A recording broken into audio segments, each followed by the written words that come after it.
It is the Alison Arngrim show. Yes, and I'm Alison Arngrim. Okay, some of you may remember me as Evil Nellie Olson from Little House on the Prairie, but thankfully tonight I am Alison Arngrim, and tonight is the Alison Arngrim show. And here on the Alison Arngrim show, we talk about things that make you feel good, people like the TV shows and the movies that made us feel good, the people who made them, and people are doing things now to make the world a better and more interesting place.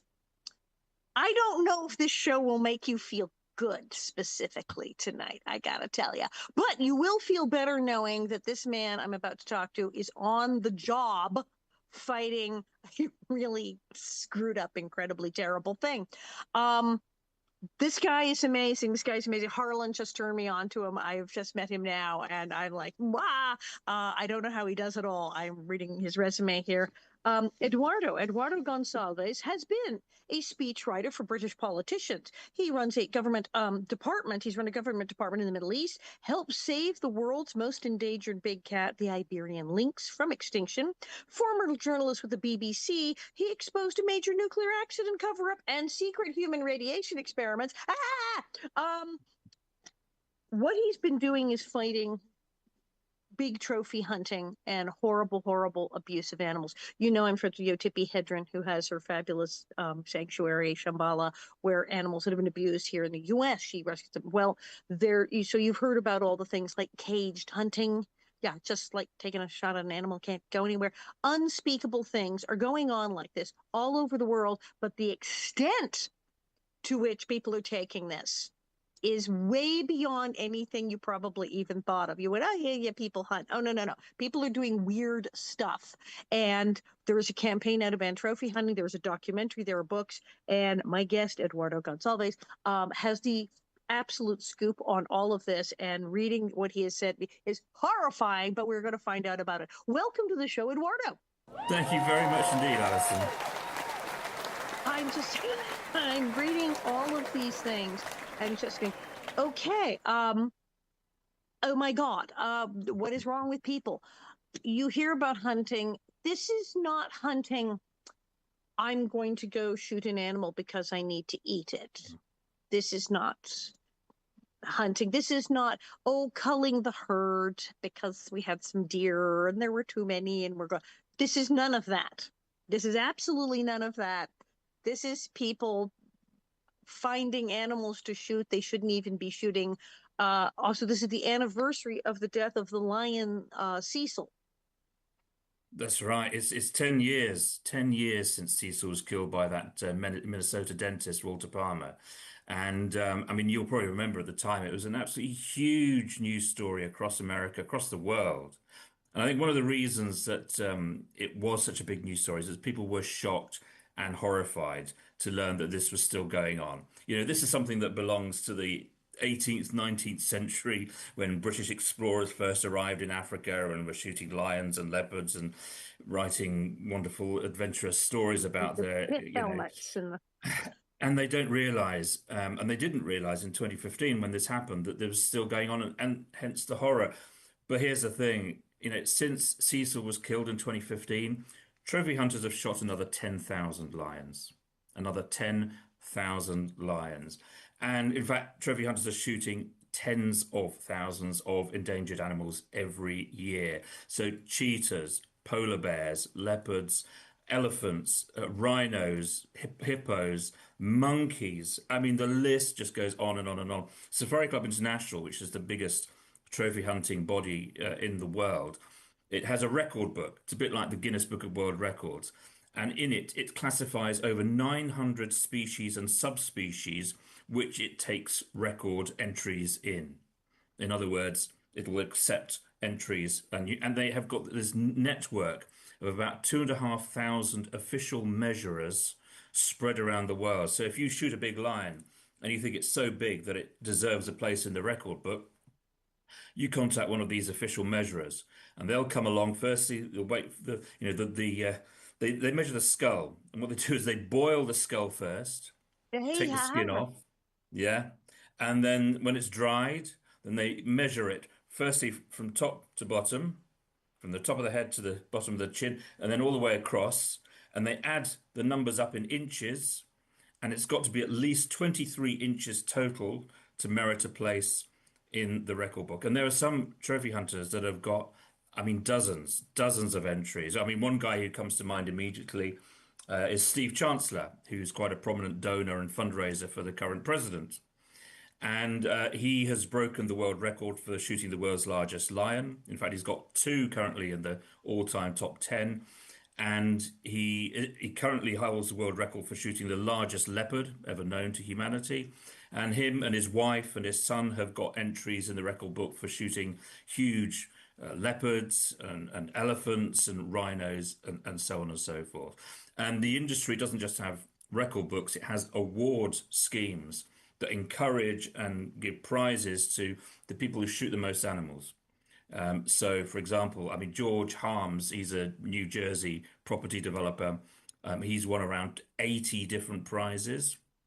If you add it all together, that's the equivalent of about 800 animals that he shot. And I know this is And the thing.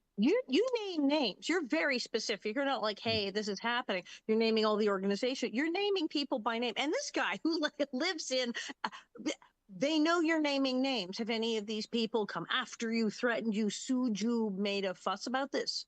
no, they can't because I've got it all. I joined Safari Club International, obviously not under my real name, but I became a member. And as a result, I was You able to went access. undercover. You actually went into a hunting club undercover to go Yeah. on safari with these people and find out what they were doing. So I've spent the last 4 years undercover within the trophy hunting industry.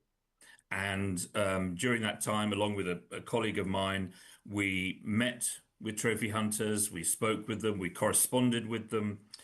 They sent me photos and videos of themselves hunting and with their victims. We visited their trophy rooms. We went to see the workshops of the taxidermists that they use. And yeah, we went on to the hunting estates as well. So, and they opened up to me. They told me how they would get an adrenaline rush from shooting a lion, how they cried with joy after shooting their first elephant. We went into a trophy room that had 500 animals in it, including the body of a polar bear.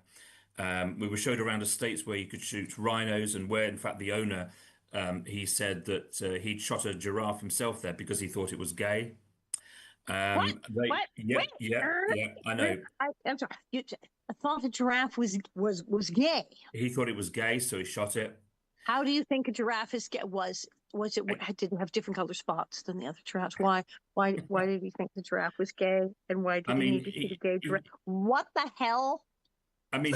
he probably just thought that was a good joke. Of course, I had to laugh along, to pretend that I was really impressed by him. He shot the There was, giraffe because he thought it was gay. Okay, I'm not going to get that out of my head for a while.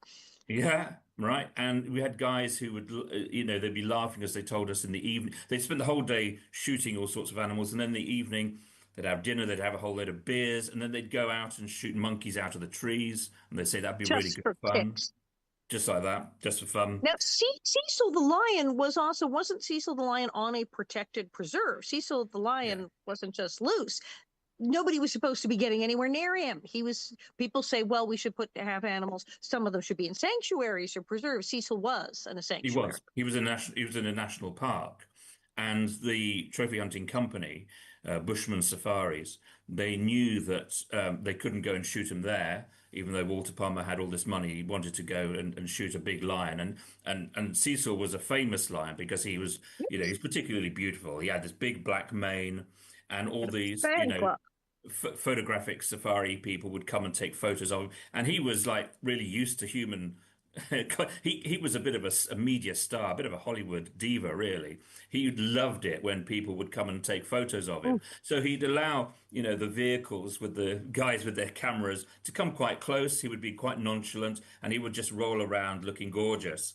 And so he was really popular in the area. So what happened to get him out was there was a trophy hunter who shot an elephant. Now, usually when you shoot an elephant to make the trophy, all you need is the skull and the skin, and obviously, in the elephant's case, you also need the tusks. So they removed those for the trophy hunter to take home, and then they got the meat from this elephant. They put it on the back of a pickup truck. And they dragged it around the edge of the national park to lure him out. And then they set up a blind. So where Walter Palmer would sit, and they would hang the meat there. And eventually, Cecil got the whiff, and he came out of the park. He came sniffing, and Walter Palmer shot him at point blank range. But here's the thing: he didn't manage to kill him instantaneously. In fact, most trophy hunters fail to kill animals quickly or Really? cleanly.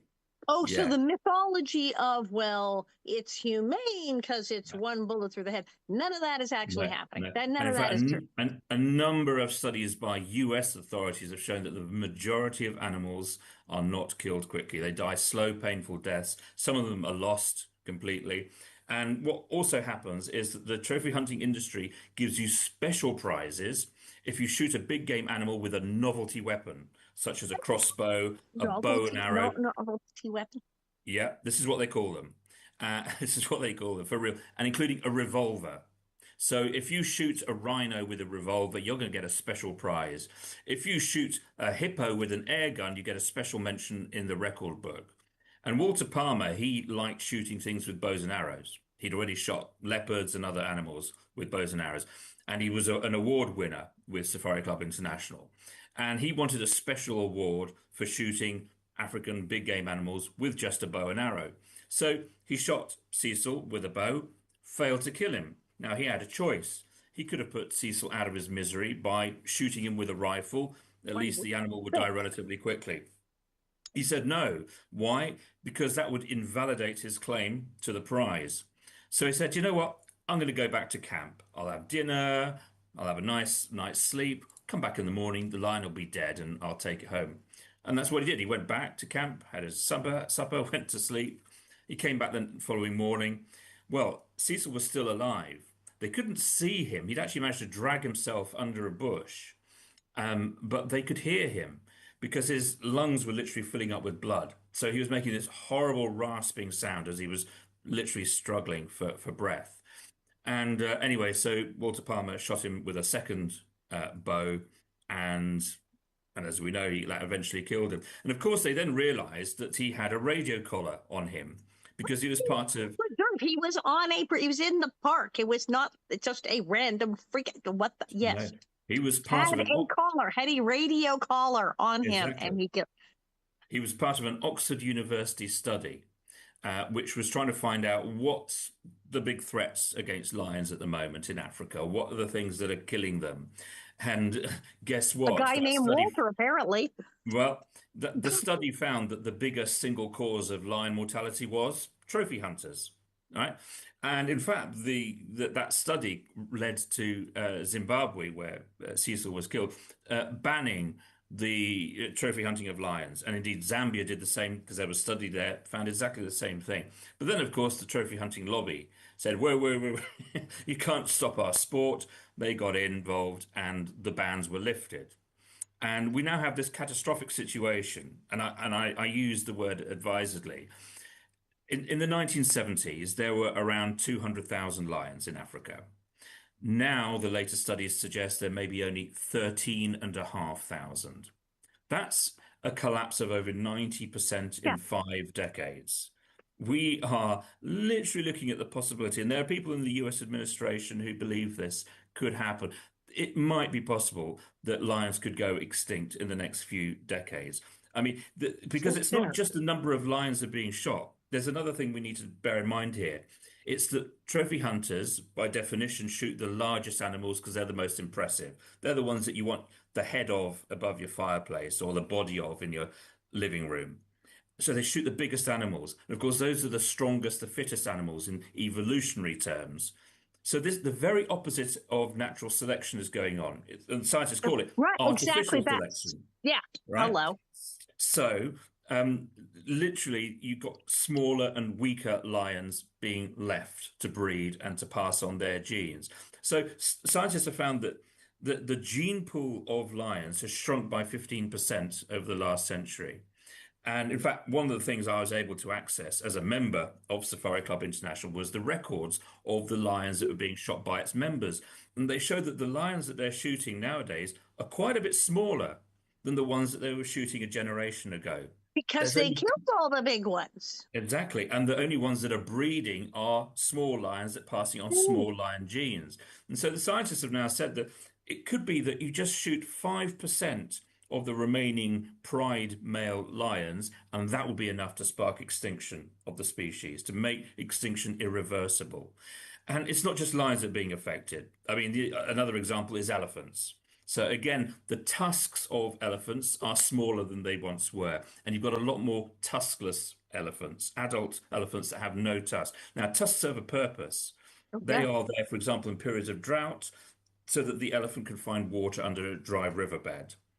If it can't find that water, it's going to die from drought. And many more animals, elephants included, but other species as well, are dying of drought because, as we know, Africa is getting hotter and drier.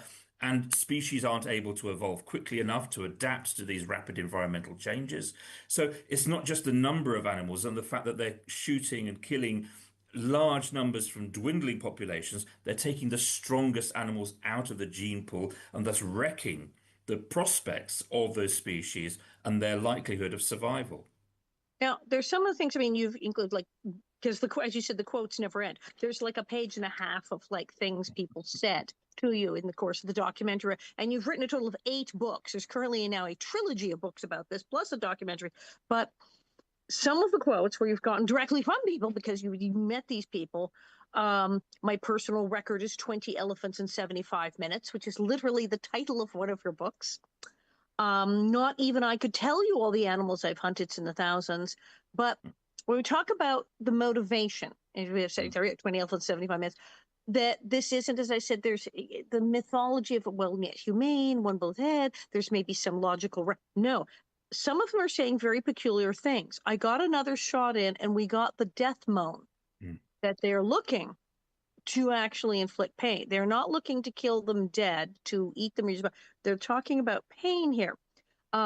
It was absolutely dead. I shot it again to make a point. The exhilaration is complete. This is all really weird and does not sound like someone who's trying to help nature in any sort of way here. Take plenty of cash, plan on killing more than you want. You can't stop. They're all weird quotes like this. We have a large wall of animals we call the wall of pain. Yeah. So they know Yeah, that this they're was inflicting pain and this is suffering, and this is part of the attractive. Some of these quotes are so weird. They don't sound like hunting. They sound like there's some bizarre thing. Like they sound like the sort of things you'd expect from a serial killer. But some of the things they keep talking about, their exhilaration, the fire of desire for this trophy, etc., weird things. I don't know what I'm getting from these quotes. Some of this sounds like things people say who are talking about a sexual fetish. Mhm. Some of this has that tone. Some of these quotes very specifically have a tone that sound like a sexual fetish. Is that a thing that is going on with some of these hunters? It sounds like it. I mean, there's a couple of other quotes that really really echo that out. So, I mean, there's one guy who said, "My knees tremble when I have a target in the crosshairs," and another one said, "This is about as much fun as you can have with your clothes on." What? Yeah, yeah. And so Oh, he there just is. went there. Right, right, and I mean, you talk about serial killers. I mean, these people, many of them are serial killers. I mean, if you take the FBI definition or the DOJ definition of serial killers, which is killing one or more people in this case, but in different locations, and so it fits that description because I mean, the people who say, for example, I shot 20 elephants in 75 minutes. The guy who said that, he shot over 4,000 animals, including 1,300 elephants and 340 lions. He's even shot a couple of gorillas. But get this, he was absolutely insistent that I only hunt in moderation. What? There was What do you mean? There's a mythology that there's some sort of humane hunting people, but this is ridiculous number of animals where you couldn't even have space to put them all up if you said it was. It makes no sense, and they're literally talking about that it is not even the trophy, it is not any sort of culling the herd, it is in fact the act of killing that they are enjoying on a physical level, like a sex act, is what these people literally are saying, yeah, and yeah. that's really freaking weird, which would explain why there's so much money involved in this. Well, it is, well, absolutely. And actually, the industry kind of fuels that addiction. So it has all of these prizes, which it gives out specifically to encourage hunters to shoot lots of animals. And quite a few of them are like computer games. So you know how in a computer game you have different levels that you have to go up. So like I mean, I'm of the older generation, so I remember playing Space Invaders. So you had to That was a good shoot one. X number of aliens to get onto level two, Right, and then to get onto level three, you had to shoot even more aliens. Level right, four, right. even more. The hunting prizes are exactly the same. So let's take one prize. It's called the Hunting Achievement Award. It's got 5 levels. So to complete level one, you have to shoot animals from at least 17 different species. Level two is 30 different species. Level three is 50. Four is 100. And then the top level, which they call the Diamond Prize, you have to shoot animals from 125 different species. So it's not even 125 animals. They've got to be Different of species. 125 different species. You start running out of things to kill. The the other thing is there's also, you mentioned the monkeys, you mentioned gorillas. There's no stopping here with shooting primates and animals that have already been found to be of extremely high intelligence and Well, animals that have some reasoning. So you're getting, when you start getting into murdering the primates to shooting gorillas and monkeys, etc., how much closer to killing a human? Are there people who that they're getting off on this because it's like killing a person at that point?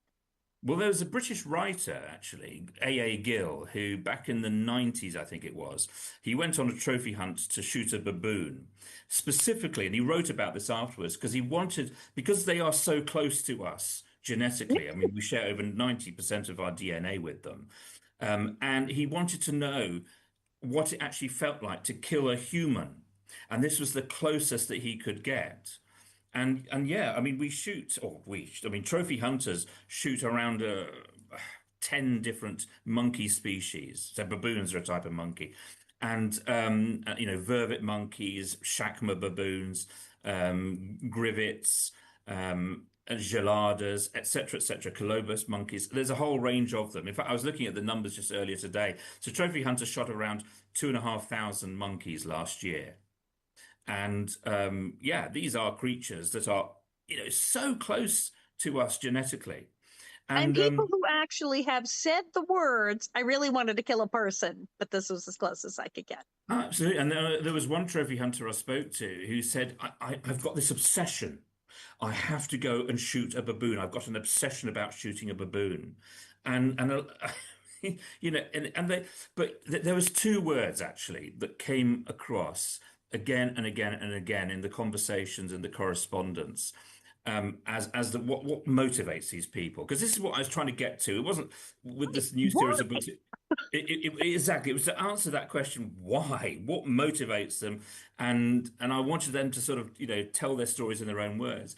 And there was 2 words really that came across. And the first was adrenaline, and the other is addiction.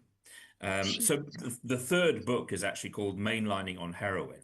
And this was a quote, again, a genuine quote by a trophy hunter who says, look, trophy hunting, it's like mainlining on heroin, because once you get on it, you can't get off it.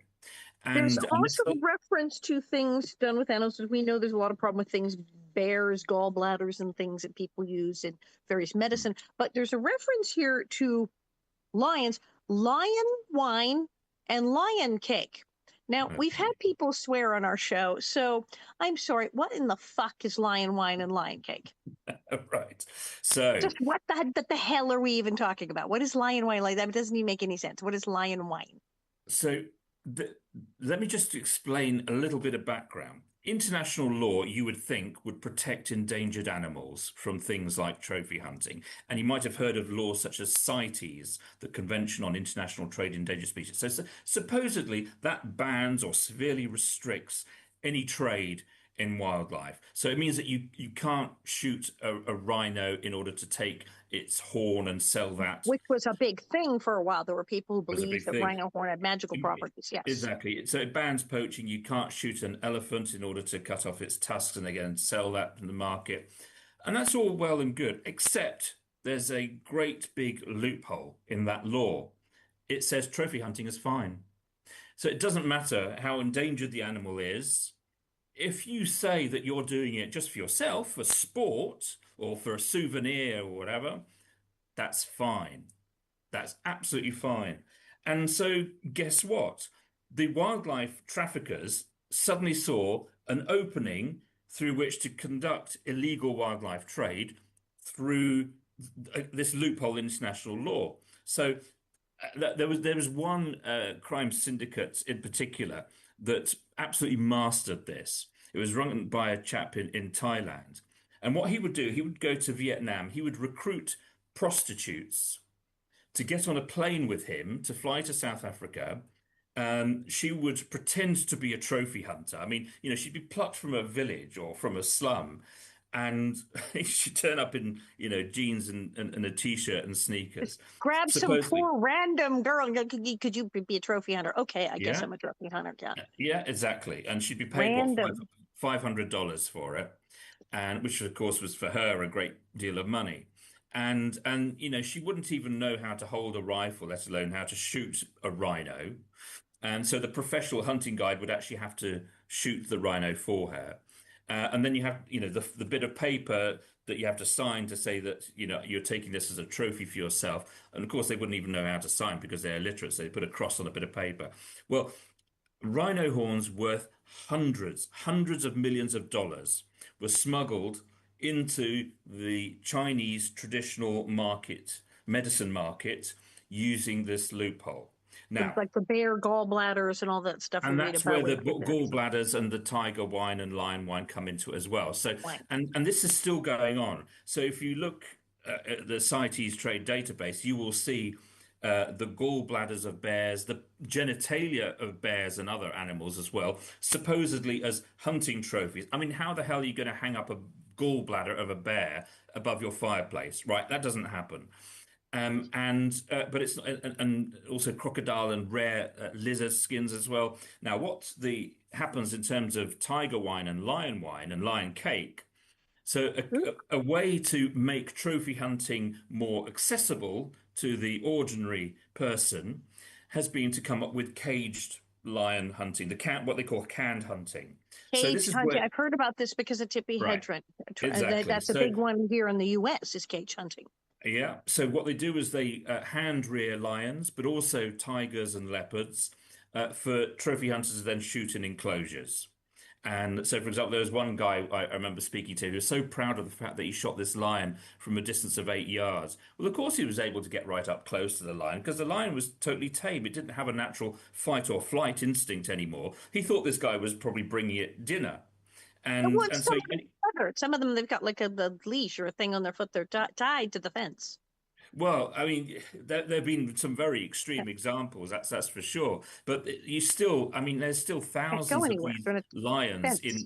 in these factory farms in South Africa, and black leopards, and they breed and white tigers, and all sorts of things. So it's much cheaper to shoot one of these lions than shooting a wild lion. Why? Because in the wild, you're having to track a lion for days, maybe a couple of weeks, etc. Whereas if you're going into a fenced-in field, basically, you know where that lion is. You're not having to spend that much money. So instead of paying, well, Walter Palmer, who shot Cecil, he paid $54,000. You can get one of these canned lions for about $5,000. So suddenly it becomes affordable. Now, there's a way that you can subsidize that even further. Because you might remember when I was talking about the elephant trophy, all the taxidermist needs is a skin and a skull. So that's all a taxidermist needs for a lion trophy as well.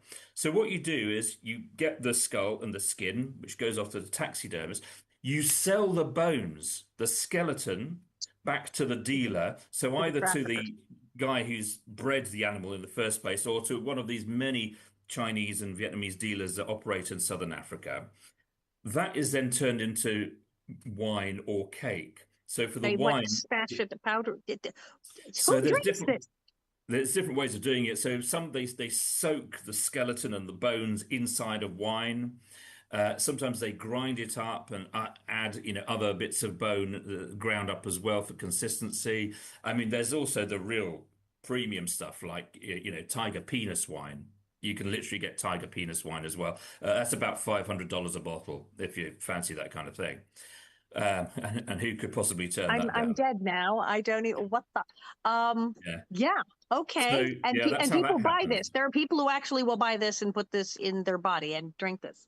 Well, it's apparently it's a status thing. It's supposed to make you more virile, and all of this other nonsense, which is clearly Looney Tunes.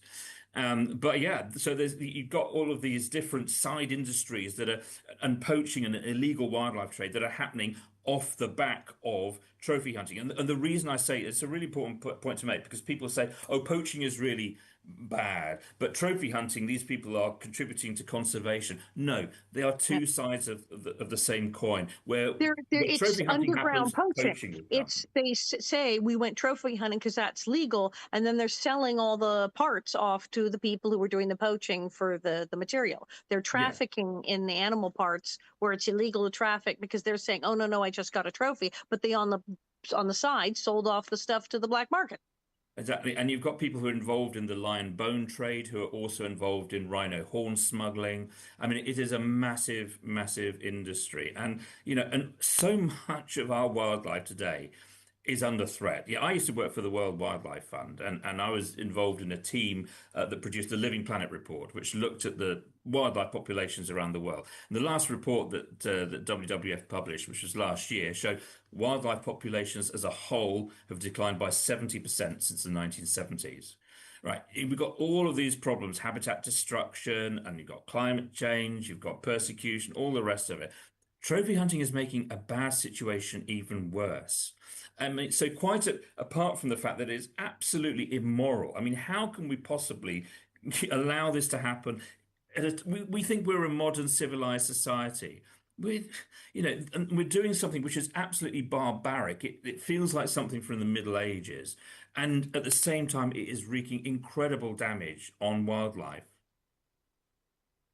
It's just like appalling, and the motivation behind it being super duper revolting as well. Now, your documentary is Britain's Trophy Hunters, and is this part you went behind the scenes? Now, I do have to ask, how did you pull this off without having to kill anything? Because it's like when people go undercover cops for drug raids, if usually someone wants to see them do drugs, they have to have some reason that they somehow can't sample the supply. How the hell did you get around not killing a bunch of stuff while you were with them?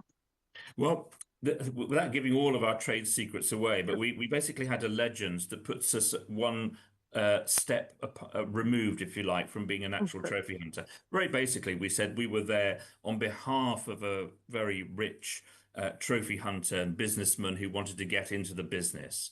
And Oh, so he was you're scouting, you're location scouting. You're working for someone exactly, else. and You're also checking out the hunting. and also looking for partners, because we would need to find businesses to partner up with and to bring great parties of trophy hunters over.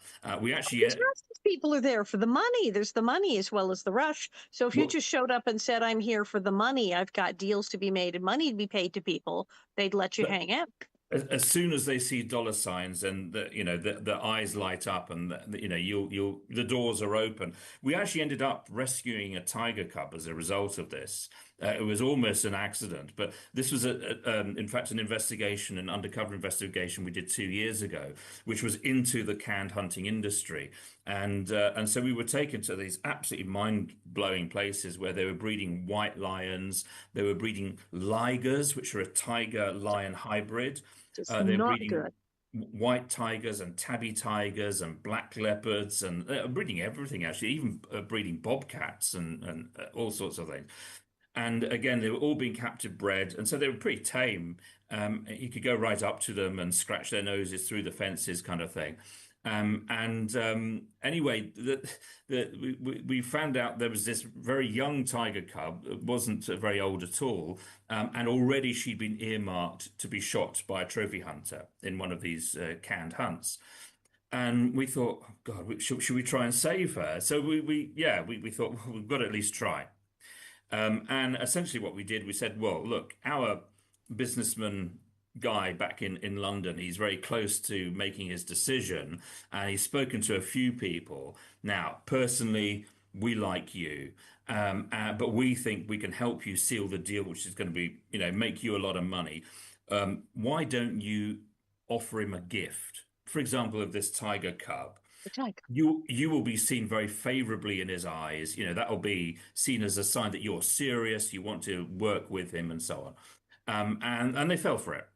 They fell for it, and This then is they the kind of almost, insanity that these people engage in, that that's a normal thing to do. yeah, Hey, give me a absolutely. tiger.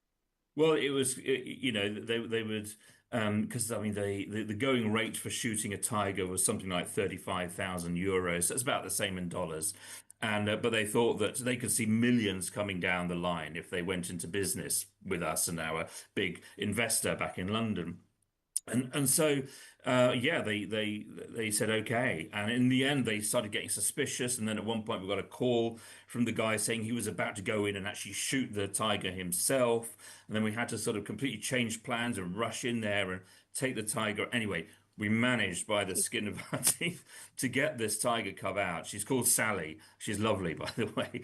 And we made a film about her, and I wrote a book about her and the whole operation as well, and indeed the whole canned hunting industry and these awful, awful factory farms that are churning out lions and tigers and all sorts of other big cats just for people to shoot, and also for this side business of making tiger wine and lion cake at the same time. Jesus Christ. Where can people see this documentary? So the Britain's trophy hunters, that's actually on YouTube at the moment. If you sort of search that on YouTube, but for the one about Sally the tiger, we've got a dedicated website for that, and it's just called savingsally.org. So if you go to SavingSally.org. savingsally.org, you can watch the movie on there. It's not a long one. It's about 20 minutes, but it tells you everything you need to know. And thankfully, this was a story with a happy ending because they're not always happy endings. Oh, God. And then the books are available. You said you've written eight, but the current one, the new one, the trilogy that are out, where are these available? So these are all available on Amazon as well. So Fantastic. there's three, as you say. There's 20 elephants in 75 minutes. So that's about the world's top trophy hunters, people who've shot hundreds, sometimes even thousands, and them talking in their own words about what they got out of it, how they felt about it, and how much fun they had. Then we have shoot one lion, get one free. That was again a genuine offer that was made to me because I was investigating the hunting companies. So, people don't operate in isolation when they go and shoot a lion. There are businesses that sell trophy hunting holidays, many of them for the whole family. So even the children get to shoot. And they have special instructors to help kids because there's no age limit, by the way. You can turn up your 8 years old child will be taught how to shoot, and they can go and shoot monkeys and all sorts of. I mean, they can shoot tigers and lions if they want. There's no limits. There's no regulations. So shoot one lion, get one free. What is about the hunting companies, the ones who are involved in selling hunting holidays to shoot endangered animals in particular, so polar bears and cheetahs, as well as lions and rhinos. And then there's mainlining on heroin, which looks at the British trophy hunting industry, so the top hunters and the companies, because I wanted to do a book specifically about Britain because trophy hunting started with the British. It was them that exported it to Africa, exported it to India. And people often think, well, they're not really involved anymore. Well, they are. Some of the biggest It really companies. is. Historically, it's a British thing. I was Absolutely. reading about that, Yeah. so that it was a thing that really started in England, and most of the trophy hunting around the world is by the British or someone who started by a British company. Yeah, exactly. I mean, there was a post I saw, ironically, on Facebook today by a company called Quagga Safaris, and it was boasting about the African Big Five hunts that they offer. So that's where you can shoot a lion, elephant, leopard, rhino, and buffalo all at the same time during the same hunt. And it was boasting about, the hit. Now, there's an irony in that because the quagga was a zebra-like animal that was literally hunted to extinction by trophy hunters, by British trophy hunters, including royals, by the way, at the end of the 19th century. And they use this name without the slightest sense of irony. They're using the name of an animal Uh, that has actually been hunted to extinction. the But in, company, the tour, is named after the animal that they wiped off the face of the earth. Yes, that yeah, is the thing. I mean, they have no sense of irony. But there's also a part of the industry where you can go and shoot extinct animals. I mean, it's as bizarre. In What fact, the you can hell? do. Who? How? What? Yeah, yeah, exactly. So there's animals, for example, there's one called the scimitar horned oryx. It was hunted to extinction from Central Africa, countries like Chad and Niger. It was hunted to extinction by trophy hunters in the 60s, maybe 70s. That's when the last ones died out. However, there have been a couple of ranches in Texas and some in South Africa as well, where they've bred them. And again, so you can come and shoot them in captivity. So you can add to your collection the thing that your peer, your fellow trophy hunter won't have. And that's of an animal that technically no longer exists. Same happens with How they what they have like the last handful the, left and are breeding them? We're they're not going breeding them Jurassic in Park here. captivity. They breed them in captivity just for trophy hunters to shoot. Same happens with the Arabian oryx. So the last one that was in the wild was shot in 1972 in Oman. But again, you've got places where you can go and shoot them in fenced-off ranches. The Pear David's deer, which comes from China originally. Again, there are places that you can go and shoot that. Doesn't exist in the wild anymore, only on these hunting estates, so you can add them to your collection. It's flabbergasting. It's just like what the. And But how did you start? How did you start doing this? What prompted you to finally start doing this campaign? it was, well, I suppose it was a coming together of a few things because the first trigger, I guess, was 2018 when the government of Botswana said it was going to start elephant trophy hunting again. So, under the previous president, Ian Khama, he'd banned all trophy hunting in the country. And as a result, Botswana became a real heartland for the African elephant. I mean, it's the size of maybe the state of Texas, so it's not a huge country, but it has 1/3 of all Africa's elephants in it. Wow. Twice as many as any other African country. So really important for conservation. So a new president came to power. He was wined and dined by Safari Club International. They flew him over to the US to the International Convention. They named him International Statesman of the Year and all the rest of it. And yeah, he agreed to start elephant trophy hunting again. And of course, you've got all these big tuskers there. So the trophy hunters were really pleased. So when I saw that on a news flash, I think it was Agence France Presse. So one of the news agencies carried this, and I thought, what the hell was that? Right, And right. Like for Tahaba, yeah. and I'd previously worked as a journalist, as an investigative journalist, and I'd also been a CEO of a large British animal welfare charity. And I'd worked with undercover investigators to infiltrate and break a dogfighting crime ring. So dogfighting, again, it's one of these things that happens in the shadows. It's happening all around us, all over the Also, world. that's still a thing that's happening. That the idea that is still happening is Yeah, amazing. But yes, people. Well, I mean, even here in Los Angeles, they break up dog fighting rings all the yeah, time with pit bulls and stuff, and exactly. breeding of pit bulls and the torture that the dogs go through, and Oh, that's very common. absolutely. And the stealing of pets to use as bait animals Right. and so on and so forth. I actually A lot of took people whose animals have been kidnapped for that. Yeah, that actually, one time I went to Parliament, to the UK Parliament, with a rescued bait dog called Cupcake. She was a lovely, lovely sort of pit bull stroke Staffordshire Bull Terrier. And she'd been rescued and she'd been wonderfully rehabilitated by this amazing woman. And at the time, the maximum penalty for animal cruelty offences in Britain was 6 months jail. And I had a campaign to increase it. So I went to Parliament with Cupcake. And I did an event, spoke at an event in Parliament with lots of members of Parliament and Lords and all the rest of it. And I told the story of Cupcake with Cupcake sat behaving beautifully right next to me. And I've never seen a room full of politicians in tears before, but I did that day. And we got the law changed. It's now 5 years in jail. And as part of that campaign, we did this undercover investigation into dogfighting, and we discovered that in particular there was one really big crime syndicate operating out of Eastern Europe, out of Bulgaria, and they were involved in all sorts of other things, so gun smuggling, people trafficking, drugs, prostitution. I mean, the works. These were There seems really to be bad quite a guys. crossover of one cruelty to another. I would imagine there's plenty of child trafficking and human trafficking with the people who traffic animals because why would they care? Well, I remember speaking to the New York Police Department and also a couple of assistant district attorneys in the US at the time, and they were telling me that there was an enormous crossover. In fact, so much so that if you managed to break up a dogfighting crime ring, you were going to break a whole load of crime. You were going to mop up a whole load of crime statistics because those people would be involved in everything. You'd find drugs, you'd find guns, you'd find the works. It was actually an efficient way of tackling crime was to go after the dogfighters. And yeah, and so we infiltrated this gang and we managed, in fact, to break it up. And about 100 dogs got rescued and a bunch of people went to prison.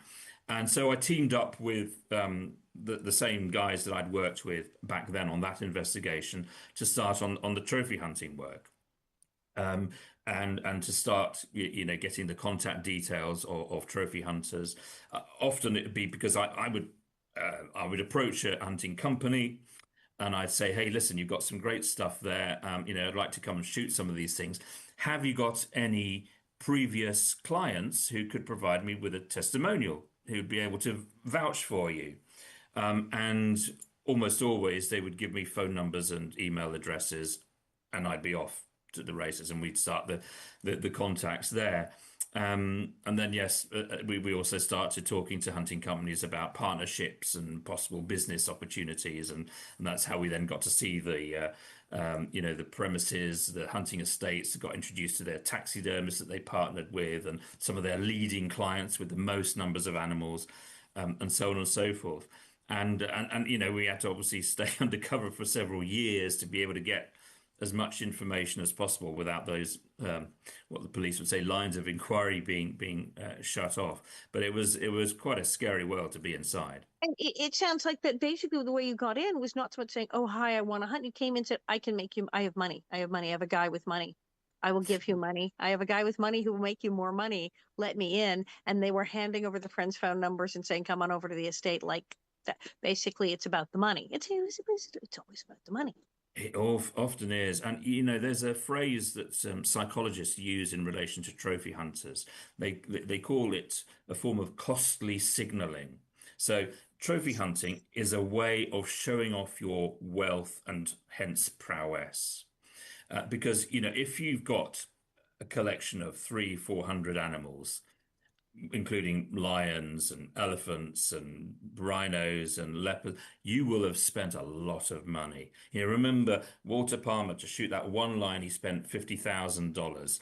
Then on top of that, he would have spent a few $1,000s on the taxidermy. He'd have spent a few $1,000s more on the shipping. And then if he wanted to get his name listed in a record book, he would pay for an official measurer to come and measure that line. If he wanted to put it forward for an award, he would have to pay a listing fee. And if he wanted the statuette or the plaque at the end of it, he'd have to pay another $3,000, $4,000, etc. So if you've got somebody who shot 300 or 400 animals, or 500 or 700 or 4,000, you've got a lot of money. And So this when is a one guy way. walks into the den of another one of these guys and sees the 47 elephants and lion staggers on the wall, he's not going, "Why you kill it?" He's going, "Ka-ching, ka-ching." He's like, the math is going in his head. This guy has a lot of money Yeah, because he knows exactly how much he absolutely. spent on this crap. Yeah, and this is one of the reasons why President Trump in his first campaign he did one of these fundraising dinners at the home of Steve Chancellor. And Steve Chancellor, who's a Californian businessman, he used to be involved in the coal industry, and he has 500 bodies of animals in his home in California where he would hold these fundraising dinners, including around 50 lions. And so anyone who's going to come to one of those dinners is going to be impressed one way or the other, depending on how you feel about these things. But this is this was going to touch a lot of those buttons of the people that Trump wanted to impress. So this is why that was such a yeah. And of course, as we know, the president's sons, Eric and Donald Jr., are both leading trophy hunters. But yeah, so it is a form of yeah, showing your prowess, and it's a very male thing, right? It's showing just how big and strong you are because you've killed all of these animals and you've got all this wealth and power to do Even it. though you might have killed one that was sitting in a little tiny fence and couldn't go anywhere because you're a giant wuss. This is just unspeakable and horrible. And There's so much about you in your bio. You also were almost completely disabled by an illness, I was reading, and yet you continue to fight. Yeah, I had one of those diagnoses a few years ago, and yeah, it left me, bedridden and in a wheelchair. My God. And I spent months in hospital, and I had, you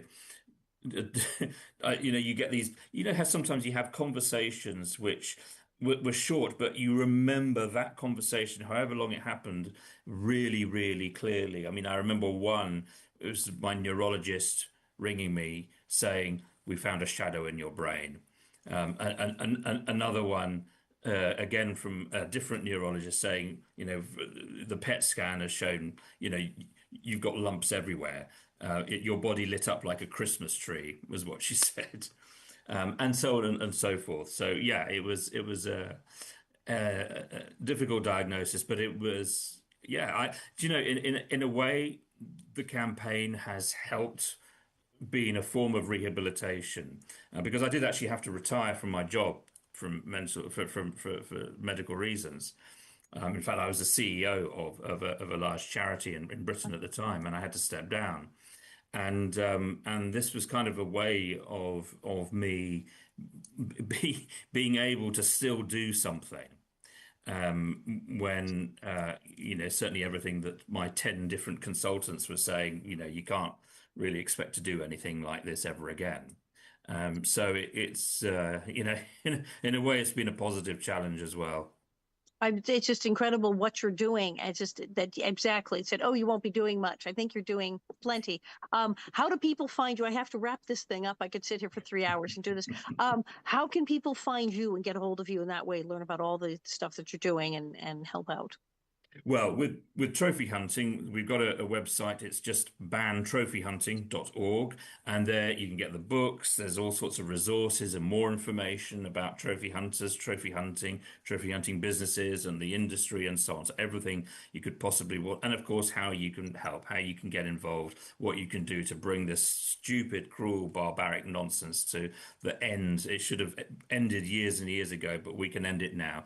And if you want to find out about me, I'm much less interesting, but I do have a website, and that's eduardogonçalves.com. And, I talk there about some of the issues that I've worked in over my life from, homelessness and climate and environment and wildlife conservation, and also encouraging people to be donors. To donate their organs after they pass, because that's something that's really important as well.